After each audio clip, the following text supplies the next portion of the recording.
You know, these videos aren't for kids. If you aren't at least 18 or are easily offended, you should probably click off. We here at Dual Wield accept no responsibility for your children. So if you are an adult who sat your kids down to watch our videos, you should be ashamed. Anyway, back to the video. Hello, everyone. We hope you all are enjoying 31 days of Wield. Now, sit back, relax, enjoy, and shriek your heart out. Welcome to the Dual Wield Horror Review.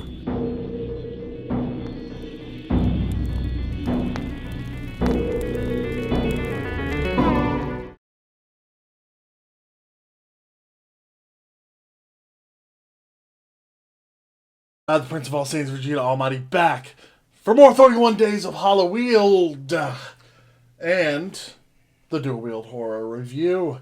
Joining me, as always, on this is my awesome co-host, Shady Angel. What it up, people? What it up, people? What it up, people, indeed. So today, we have... Man, one that I still don't know how I feel about. It ring-a-dings of a shamalama ding-dong. Shamalama ding-ding-ding ding-dong diddly-darn dangle-reno. Movie. It was A Knocked Cabin is the movie. Knock at the Cabin. At the Cabin. So you can hear it correctly that time. Yeah. Knock at the Cabin, starring Dave Bautista. The Baptista. I know it's not that. He knows it's not that. Doesn't mean we don't like it. I almost don't even want to go over the plot. I kind of just want to discuss. I kind of do the same, but with a little bit of the plot. Because otherwise people are going to just get confused. Alright, so let me do the plot summary. Well, it's going to be a super vague... This is one of those you have to watch things. So... Well, hold on. I think it is... What we should do is have you do the outline of the plot, right? Yeah. And then we're going to just discuss points of the movie. Right. That way, the plot's there so that people can kind of follow along with, but it's not what we normally talk about. And yes, there are spoilers ahead, but before we get to spoilers, what do we normally do? We talk about spoilers. No. I don't know. We usually grade it so people Right. So Damn, I don't know how to grade this No, movie. I don't. Well, let's first this. This is not a horror movie. It's a thriller. It is a thriller. It is not. I would not classify this as horror. There's no blood. There's no gore. There's blood. Very little of it. Not There's much. no. There's extreme violence, but it's not like extreme violence. You know what I'm talking about? It's an R-rated movie too, and they don't really show you much of anything of what happens. Yeah. It's a thriller. It doesn't even. They cut away from the violence. Yeah, because they want you to focus on what's going on. Yeah. So I really would not call it a horror film in its traditional sense. Is it a thriller? Yes. Is it a suspense? Oh, most definitely. Yeah, I kind of went into that thinking it was going to be horror. But it says it's horror on the thing, so I don't think it fits that genre. And if it did, it would have to be like baby horror. Like religious. Actually, perfect. It's religious horror, which doesn't always have gore. It's almost more tame than the Five Nights at Freddy's movie. Dude, yes and no. Like I think this is a bit more intense. I meant the gore. Oh the yeah. Violence. Oh yeah, the violence is more tame. Yes, tame than the Five Nights at Freddy's movie. It's shocking in a way, but it's not. It's not. It's very not explicit. It does not get. I am not a queen of horror. Okay, I am not a horror fan. We all know this. I am a horror fan though. So, but the point being on that is that it does not give me heebie-jeebies. It gives me sit on my edge of my seat. Well, the first few minutes gave us heebie-jeebies, yeah, but that's for a different reason. That's for different. We'll talk about that we'll later. Get there in a minute. Yeah, it's very steeped in innuendo. Yeah. So with that, as a horror, I would give it an F. Well, no, I'd give it an F. I'd give it a D. I give it a D, a barely passing grade. Yeah. It just doesn't hit that funny bone. It doesn't make me want to tinkle, and it doesn't give me nightmares. Well, actually, this one might, but for different reasons. Right. Oh God, it's as a horror movie, yeah, I got to give it a D. As a movie, it's C plus, very middle of the road. I don't know. I would definitely give this a solid B. It is a B. Yeah, B. I'll give it a B. It's not winning any awards, first place awards. It's not. I don't know what movie you're watching. It's not blowing your socks off, but it's a good movie. Batista killed it as always. Freaking, I gotta look his name up, but the Eric Bana wannabe guy also like. But he mostly pissed me off. His character? Yeah. Yeah. But I'm going to say this. For a thriller, I'd give it a B. For a suspense, I'd give it an A. Yeah. It had me on my seat, the whole movie. It was very confusing and then very tense for sure. So let's kind of get over the brief plot summary. So it starts... we didn't give the number. I don't really have a number. You want to just go with the A, B, and C? I'm going to go... D this time? Oh, God. I'll give it a 6.5 out of 10. I'd give it a 7. Solid 7. Yeah. But that's because of the grade point average it pulled. I give it a 6.5. Batista definitely brings it up. For sure. And the girl. Girl. Wynn, the little Chinese girl. Adorable, but she's also like when child actors, they have one or two things happen in horror films, right? They're either not believable or they're over the top. Or they're fodder. This was none of those. She was probably the most perfect actor, to be honest.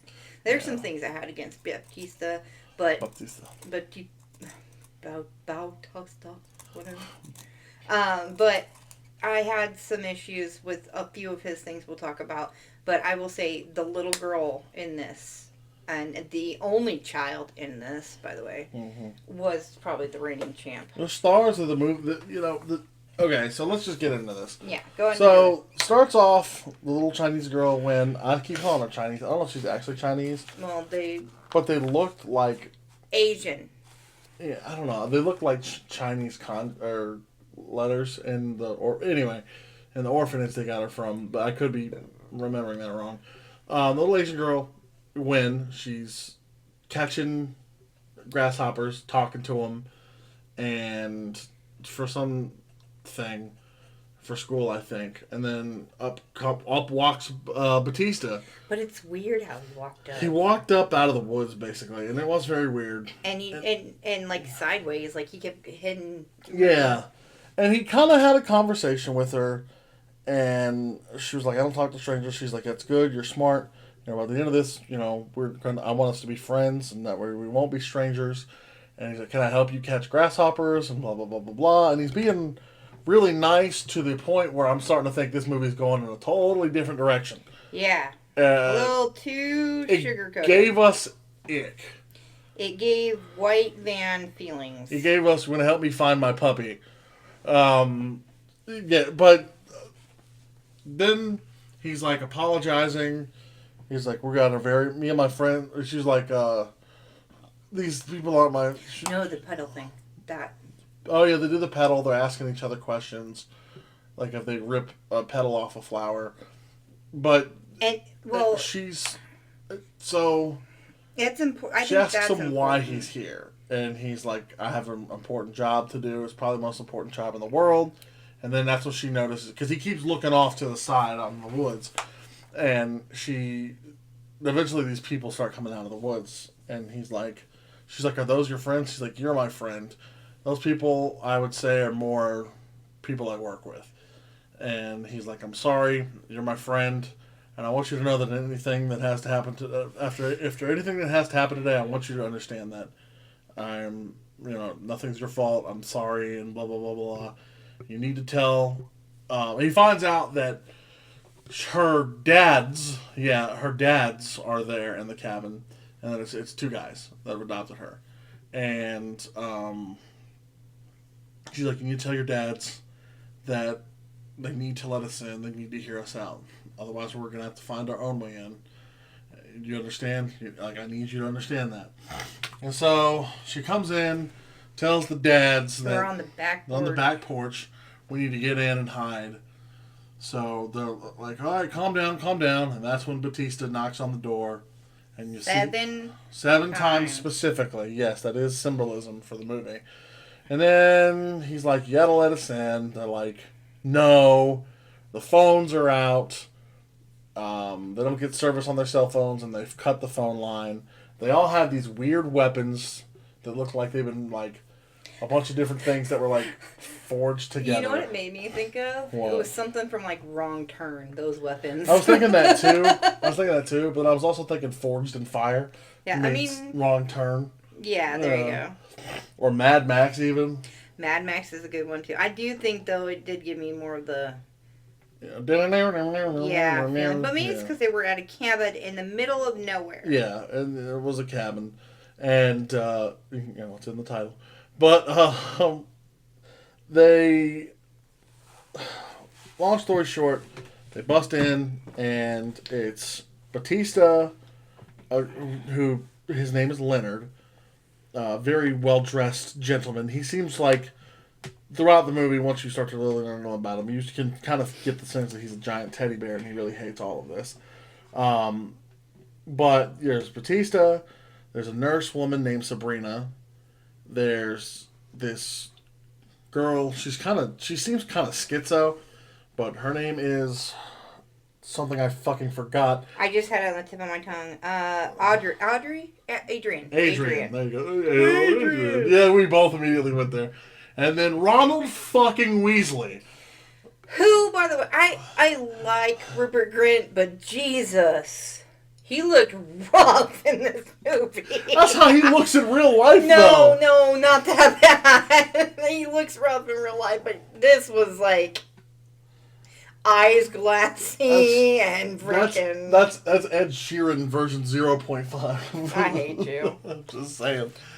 Ronald Weasley. The world, or the gods did Rupert Grint a disservice from being a super cute kid to just, I don't know what's wrong with him. They did him dirty. They did. But he was in there, and so I'm going to try to summarize this as fast as I can so we can get to our thoughts. I think you shouldn't tell the end. I feel like we leave things a little bit too... We go a little bit too deep into a lot of it sometimes. Yeah. I feel like we should kind of keep this one more vague. So, they're trying to fight them off, and Daddy... Eric, yeah. Basically gets clocked in the back of his skull. He fucking looked dead. I don't know why they... His eyes were wide to fuck open. I really don't know why they did that either. Like, because he looked dead on the floor. But, no, he just has a concussion. So they try to patch him up or whatever. They tie him all to chairs, and they're like... Except for Wynn. And they're like... Batista's like, you need to understand. He's like, when they start introducing themselves and telling them about themselves or whatever, and, Ronald Weasley plays this redneck guy, you can tell, and he's kind of like, why the fuck are we wasting our time introducing ourselves to him? And he doesn't sound like that, but you get my point. And so Batista's like, it's easier for them to... we talked about this. They deserve the right to know who we are. If we're gonna, ask them to do what we're gonna have to ask them to do, and they're not gonna. We'll be more personable and believable, basically. And he's like, we gotta tell them they deserve the right to know who we are. And so they're introducing them, and blah blah blah blah blah. And eventually, Batista is like, we all had a vision of the apocalypse, and your goal. Your part in all this, we can't choose for you. We can't act for you. We are only here because we were supposed to be here.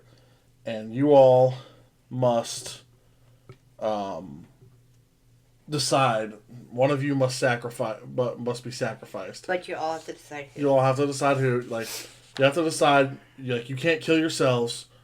Like, one of you has to be the sacrifice, and the other basically has to agree and to kill you. Yeah, and that's the only way we can prevent the apocalypse.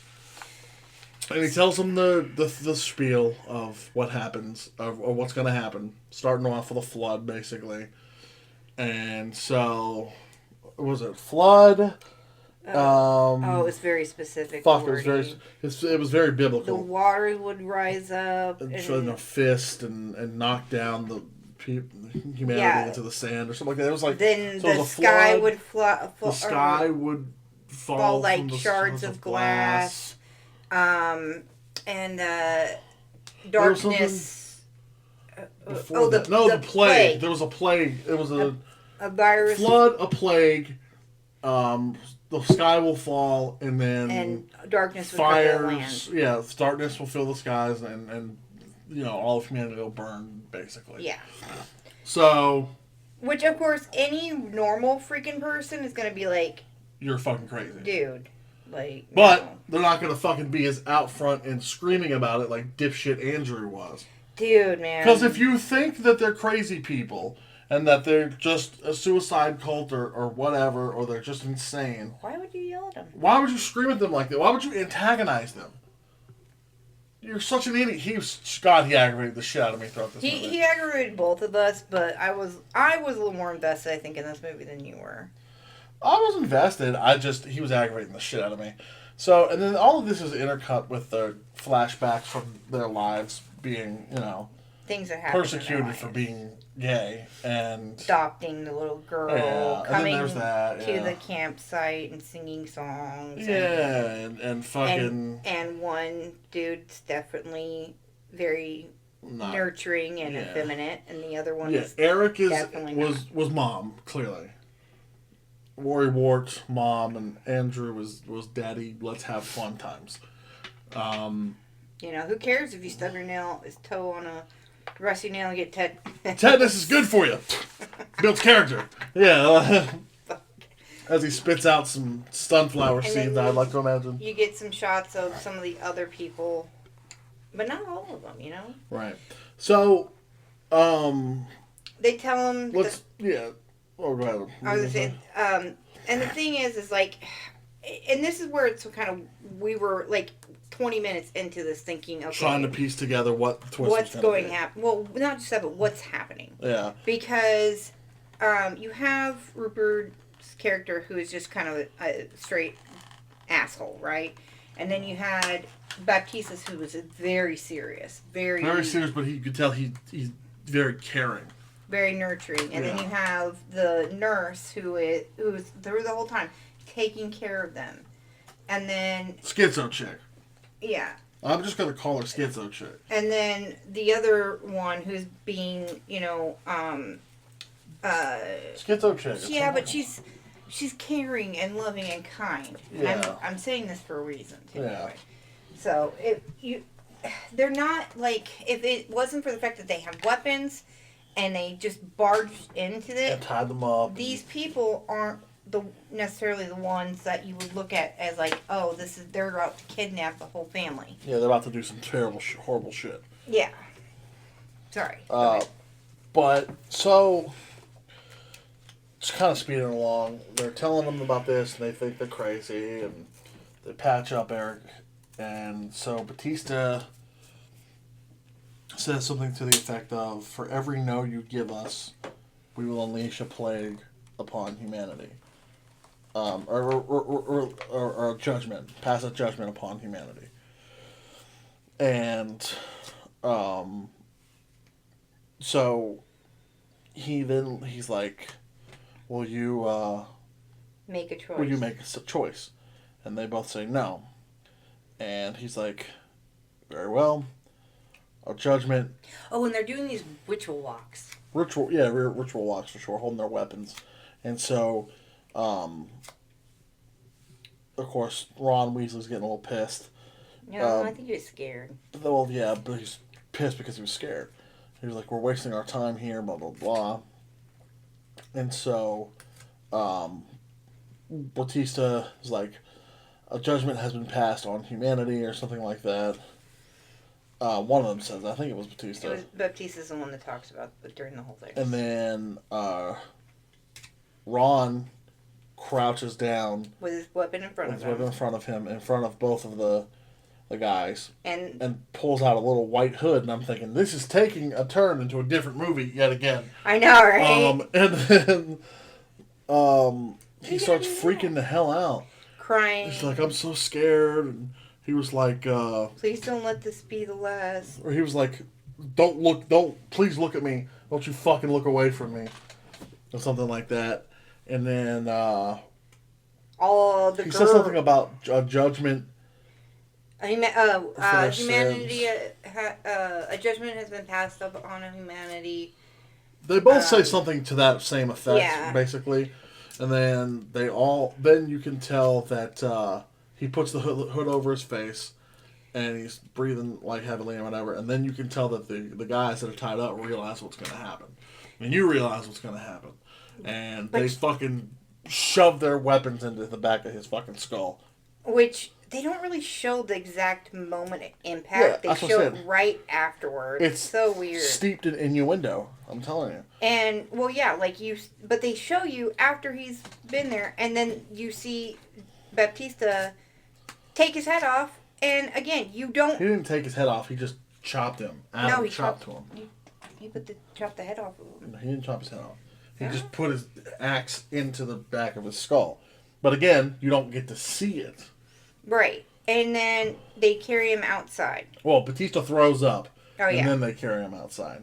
He's like, so they don't have to see the body. The family. Yeah. And cover him up so the girl doesn't, so the little girl doesn't see it or whatever. And then he's like, turn on the TV, please. And they're talking about on the news, there's been an earthquake. Yep. And causing a tsunami. And then right when they... And then they're like, it's not that bad, but this is not what we imagined. Well, oh yeah. Okay, go ahead. And then, breaking news, another even worse one hit in one of the worst places to possibly have one. Scientists say, and it's going to cause untold devastation. And then they show a 50-foot wave coming in and wiping out an entire beach. An Oregon coast.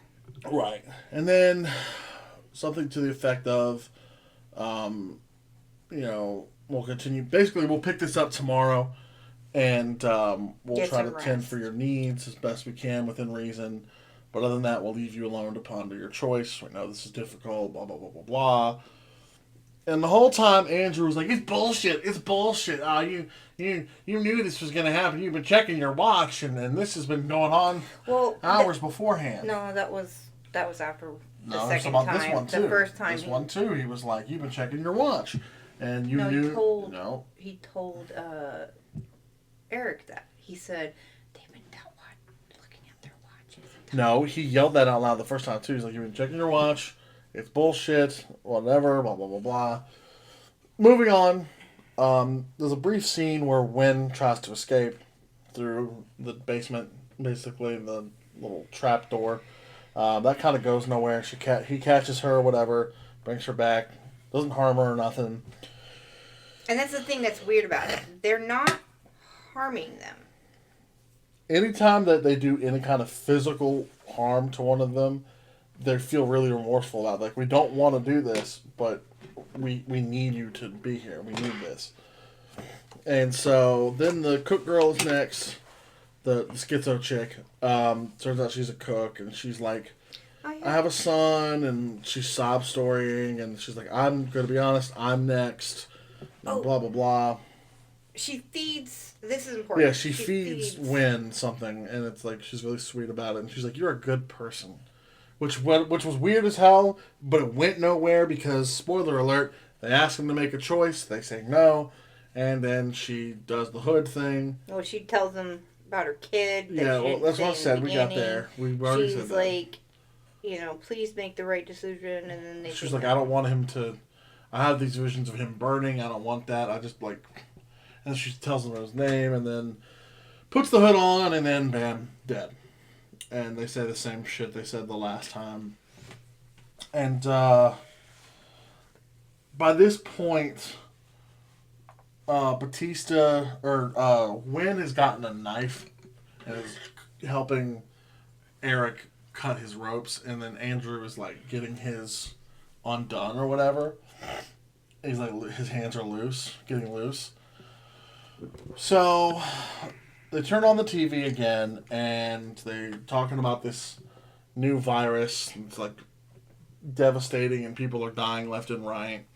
And then, of course, here comes the skeptic Andrew, and he's like, blah, blah, blah. I've been studying this for weeks. I've been following this for weeks. This is not new. This is just nothing new. It's bullshit. And again, this message is pre-recorded. It's a pre-recorded program. Like, it says so at the bottom there.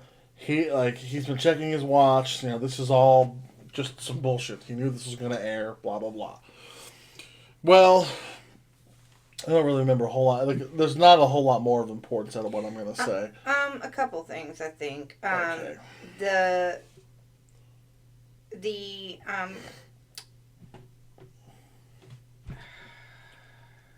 So he escapes, or they escape. I was getting there. Oh, I thought you were.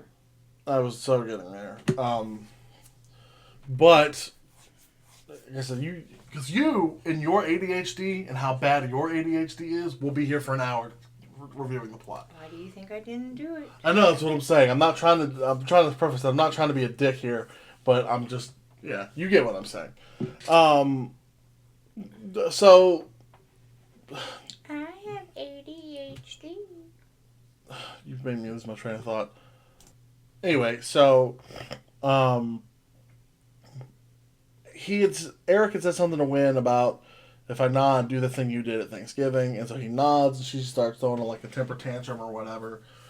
And he uses that to cut himself loose and grab a weapon and like swing it around at Batista and distract him, while Andrew slides his hands out and creeps out the front to grab his gun out of the trunk of his car.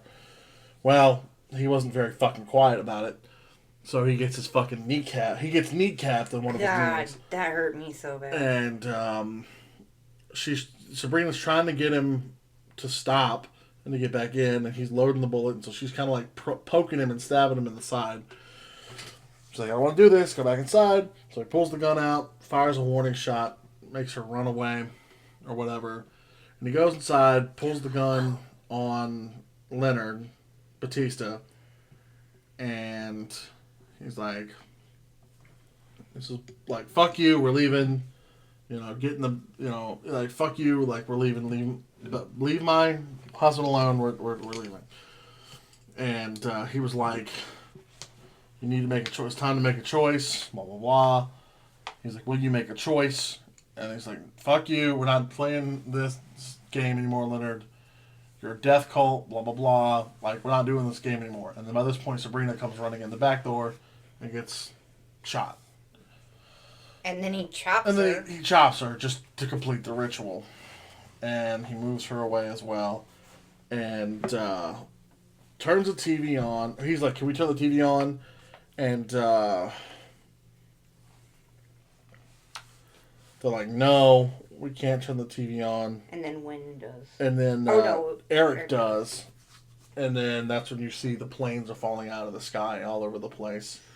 And Batista turns his back to the TV and starts reciting what the lady's saying, either with or slightly before she says it on the TV, which pisses off Andrew. So he breaks the TV and he's like, this is all bullshit. And I don't know how you did it. It's like closed loop footage or something. Like, he pulled the Hercule. It's a trick. And we did forget one thing. Right before the girl died, he says he saw something. Eric saw something in the light. He saw something in the light behind, like a figure behind Leonard Batista. Right when the whole Redmond thing the Ron Weasley thing was going on. Ron Weasley. Anyway, he started. You could tell Eric's starting to believe it, and he again mentions that he saw it, the figure or whatever. But then Andrew, devil on his shoulder, convinces him not to do it or whatever. And so he said something about to the effect of like it's all bullshit. It's not it's not real. And then he was like, Eric's like, Eric's like kind of like I kind of start to believe it or whatever. And then he's like, it's all bullshit. And then Batista's like, you don't even believe that. I can tell when someone's lying. You don't believe that. And then he's like, I have to get in the bathroom. You know, we're going to lock you in there. And if you try any funny business, I will kill you. One thing that Go ahead. Andrew recognizes Ron's character. Right. So. He was a bigot and he didn't like him because he was gay. At this point, he goes outside to go check, and that's when he sees the planes and stuff are falling from the sky. No, not yet. That's what they showed it on TV. And so he goes outside to get his wallet to prove that that's... Because he asked him to do it earlier. And he goes outside and he grabs a wallet. And he's like, yep, see, I told you. This was the... Because it was going by a different name back then. And so he shows him, he's like, hey, this is the guy. Or whatever. And this was the guy who attacked me. And then, because they showed a flashback of it. And so... Batista's like, it doesn't really matter. We don't know why we were chosen, but we were. We all had the exact same visions. This is clearly happening. And so they lock him in the bathroom, and you just hear, he's like, oh, I busted through the window, or whatever. And so they go, he's like, I'm going to open this bathroom. If you're in there, if I see you, I swear to God, I'm going to shoot you. And they open the door. He's not there. Looks like he may have climbed out the window. Well, there's no fucking way Batista's climbing out the window. And so he looks, the shower curtain's closed, and he fires a warning shot into the shower. And, well, nope, nothing there. And I said, watch, he's laying down in the bathtub. Well, I don't know if that's what it was or if he was just, he missed. Or whatever. All I know is Batista tackles and grabs the gun. And it's like... Come on outside. Well, I'd like to do this last part outside. Oh, this is where they see the airplanes. This is where they see the airplanes, because at this point you can tell Eric's really starting to believe it, and Andrew's skeptically starting to believe it, and so they send Wynn off to her tree house and they put her headphones in. Batista sits on the porch, says some more shit that's not important to the plot synopsis necessarily, asks them to make the choice. They say no, and he slits his throat. Like, you, again, don't see it. Which, I hate when movies do that, and I was telling him the same thing. It is physically impossible for someone to do a smiley on themselves, on their neck, you know? Yeah. But go ahead. There's no way a guy can watch his own butt. So Batista is dead, which kind of made me a little sad. But then the storm starts rolling in, and lightning starts striking and setting shit on fire. And that's when they see the planes are falling out of the sky as well. And they go in, and they have this weirdly biblical-like argument about, like, should we do it, should we not, blah, blah, blah. And Eric's a believer. Eric's like, I saw the figure, I know it now, I feel this presence, kill me, I'm... willing to sacrifice myself. And the really important part is he goes, it's malice, healing, nurturing and guidance. He's like, he said that they were Batista and his crew were the four horsemen of the apocalypse. And, which we called, like Shady called that almost immediately. And, so Eric was just like, oh, I had this vision of, and he explained the future that, you know, Andrew was going to have with their daughter, and everything was going to be great. And it cuts to the outside, and you hear a gunshot go off, and Eric was killed.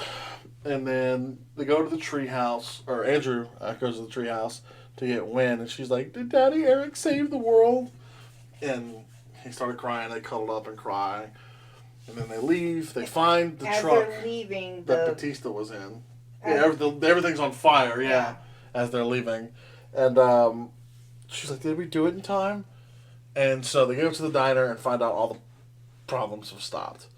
And there's this weird, almost tone-deaf scene afterwards where they're sitting in the truck.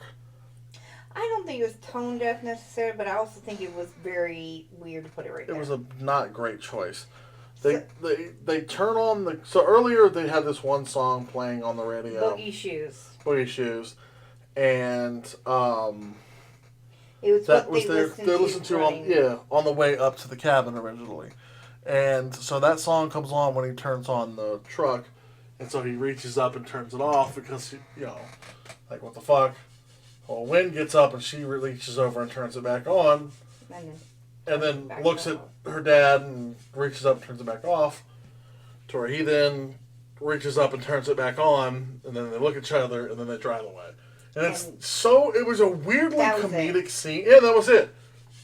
So let me ask you guys the question, hearing this plot synopsis. Where was the twist in this M. Night Shyamalan film? Shyamalan Ding Dong usually has some really good ones. This was weird. The twist was obvious, if this was even a twist. I know. The twist was, obviously, this isn't just some death cult. They're right. Oh, and he kept going about shared delusions, too, which was kind of interesting. Yeah, which was weird. So now that this whole thing has been put out, this is where we are having some... I feel like I need to watch it again, because I catch things a lot of times in... There's definitely more symbolism in this movie than there is plot, I think. I feel. Yes, and I think if you are... And this is here, no offense to anybody, and definitely I'm not talking about you. Oh, shit. Well, now the Shadys doxed me. Let's try that again. Vegeta. Thank you. Nothing against you, but if you are not, like, really paying attention to it, really know a lot of the, like, symbolism for that, you don't catch some of the foreshadowing that I was kind of catching. I kept telling him it was, different things, and that I was catching throughout the movie, which made, like, since I caught 20 minutes. I was like, this is they're the four horsemen. They're the four horsemen. There's probably not going to be a twist to it. I was still kind of like, maybe there is, for most of the movie, but I was pretty certain that it, Just because I didn't say anything doesn't mean I didn't know they were the four horsemen. That was clear. I wasn't saying you didn't. What I'm saying is, I don't know. It's just... The whole movie is kind of weird to me. I'm really rubbed kind of the wrong way about just how, like, little explanation. And, like, there was no twist, and I feel like, I guess the visions were from God, supposedly. I don't understand. So, that's what I was kind of talking to you about before. So, like... Also, I thought Wynn was going to turn out to be Jesus or the Antichrist or something. Because at the orphanage, they showed a picture of Jesus playing with kids on the wall. I pegged Eric as being the one that's going to sacrifice way early. Remember that? You said peg. They're gay. It was purpose. Anyway, go ahead. But I said he was going to be the sacrifice. Because the maternal instincts, basically. Yeah, we went through... And I get fathers love their children, but fathers are more quickly to defend, whereas mothers are typically first to sacrifice. And I'm not saying that there is a man role or a woman role in gay couples. What I'm saying is there's definitely... In this one, there was. This particular one, there was. There's a more nurturing towards the feminine side, and then there's nurturing with the masculine side. And that's portrayed... with, Eric being the feminine one. And so, like, the worry, don't do that, you're going to hurt yourself. And those are the people that sacrifice. Now, don't get me wrong, do we fight like hell first? Yes. But, if it comes down to it, we won't let the other person, put themselves in harm's way. We'll do it ourselves. Yeah. Moral of the story. I had a couple more things I want to put on. Another thing, I think it's kind of weird how the way that the director put it in, how one person knows the other person. And one thing we didn't touch base on, they were utilizing a chat. Which they didn't open with. They didn't say it like that originally, which was kind of felt like they were leading us up to believe that there was something amiss, but there wasn't. Yeah. And they brought the whole purpose, and they brought up Ron being the bigot who fought him in the Andrew guy at the bar, but that didn't matter. Nope. Other than to prove that he's malice, but You could have proven that by him just being a dick, which he was. And then, the nurse kept trying to convince Eric to do, to do the right thing. To do the right thing. And Adrian, right? The girl. Let's go with Adrian. Adrian, she was always trying to make sure that they were all comfortable. Which was the weird. We thought she was. Because she was weird. I'm telling you, schizo chick. She was weirding me out, and I think she was. For a while there, I thought there was something up with her, but when she died second, I was like, well. Maybe not. Maybe not. And, that was the other thing that was, messed. So, at the end, when they're getting into the truck, they get the backpacks for them. So, they didn't believe she had a daughter, or son, sorry. She got a picture of her son and her in there. Oh, so devastating. They didn't believe Leonard, but that he was a coach for kids and he cared very much about people. And had his little teaching diploma or whatever, yeah. Plaque. And then they didn't believe that. What's her name was a nurse. Nurse, and it had RN on it, the back. And then the last thing that they look at is Ron. Why are we calling him Ron? Because that's all. Because it's Ron Weasley. Ron Weasley. Red Weasley. Red Weasley. He had. Sometimes I hate you. Also, they just looked at him with his.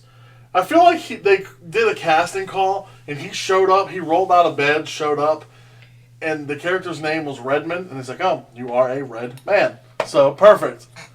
So that's how he got the job. But anyway. He had told them that he worked at the gas company, and there was his badge for that. So it was one of those things like we could have stopped all of this. Every single thing that they told them was true. Like we could have saved so many fucking people had we just shot. Because Eric died at the end anyway. I was like, fuck, I should have just shot my husband sooner. Don't take that clip out of context. But the other thing I wanted to talk about real quick is the acting.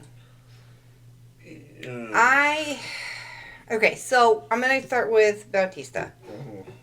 The only thing I didn't like about him is that he was always sounding heavy-breathed. Now, he did gain weight for this role. I was going to say, you see how fucking big he is? But he wasn't that big. He only gained like 30 pounds, and half of that's still muscle. And he's still a big fucker, regardless. But normally when you see him, he doesn't have this, like... What Batista have you been watching? Not like that, dude. This was more exaggerated than I've ever heard him. And this is, from a quote from him, he said that he would never gain weight for another role again because it was just so hard on him. But... his soft-spokenness was what was weird. From the beginning all the way up to when he offs himself. It is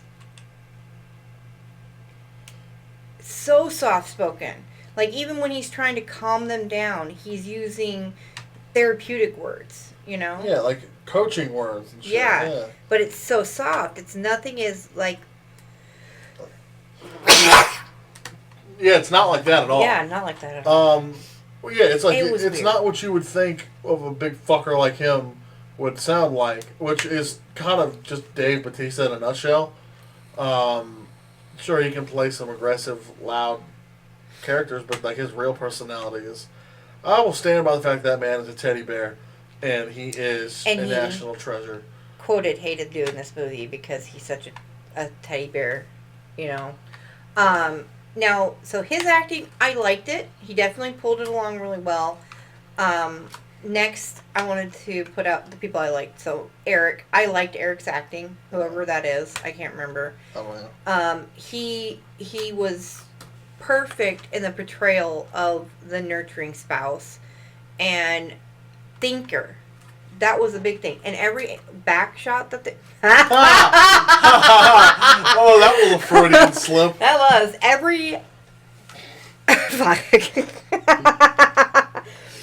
every flashback shot that they did, he was the one that was making the most sense. Like, don't let them get to you. It's just gonna end up bad. And wait Andrew, 30 minutes after you eat to go swimming. Well, Andrew was like, "Oh, you gotta let these people know," and gets a freaking bottle to the back of the head. By Ron Weasley. Yeah, Ron Weasley. Harry Potter. Look, no one parts their lips and sucks their lips in more than Draco Malfoy about to say Potter. Okay. Potter. Anyway, sorry. So, I like him. Obviously, Wynn. She was super good actress. Whoever plays her, she was adorable for one. She was putting the right facial expressions. Like, working with kids is hard sometimes, and telling them how you got to put it. So when he's out there talking to her and was like, "I'm gonna be your friend," and stuff, she's very skeptical from her body language. I want to watch Paddington.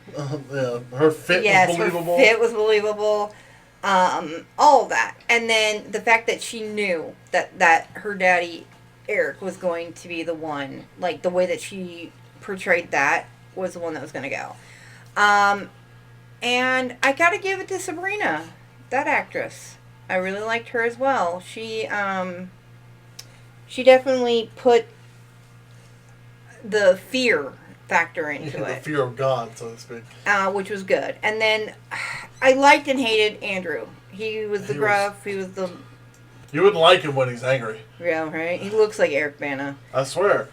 I thought that's who it was at first. But yeah, he was over the top, wouldn't believe it, civil rights lawyer, all this stuff, and then... because of course he is. Right. But... Because of course he's a lawyer. And then freaking what's-her-face was the worst. She just gave me ick. You talking about Adrian. Chick? Yeah. Adrian! Moral of the story: you listen to Batista. Yeah. I just, like I said though, it is the weirdest. It definitely makes your heart pound in some spots. Like you're like, oh my god, they're really gonna kill this dude for no reason. They're really gonna, like, it gets you going. But then you very quickly side with Batista's team after you realize, oh shit, they're not fucking about, and these people are gonna fuck it all up. Like, I'm gonna be honest, I thought the twist was that the world was gonna end and all three of them were gonna walk away, because that's what Baptista told them was, if you don't do this, you three will not be hurt. You will be able to walk the world, but it will only be you three. You'll get to see the suffering of mankind and something like that, and the death of the cosmos. Yeah. And then the other thing he did tell them is he thought that they were chosen because of the love that they had. It was a special kind of love or whatever. It was pure. It was pure. But yeah, like I said, it was weird. It was good. I'm not gonna lie. Yeah, it was good. I'm definitely gonna watch it again to kind of just get some more notations on it. Watch it for yourself, just because like maybe you'll see something that we don't in it, and you'll be able to apply some more context to it down in the comments below.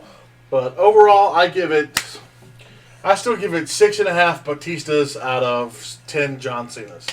So, and I gave it actually more like an 8 Bautistas out of 10 The Rocks.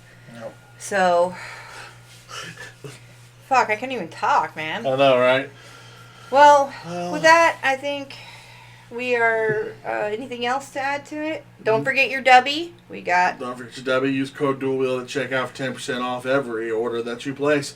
But other than that, like I said, go to w.gg.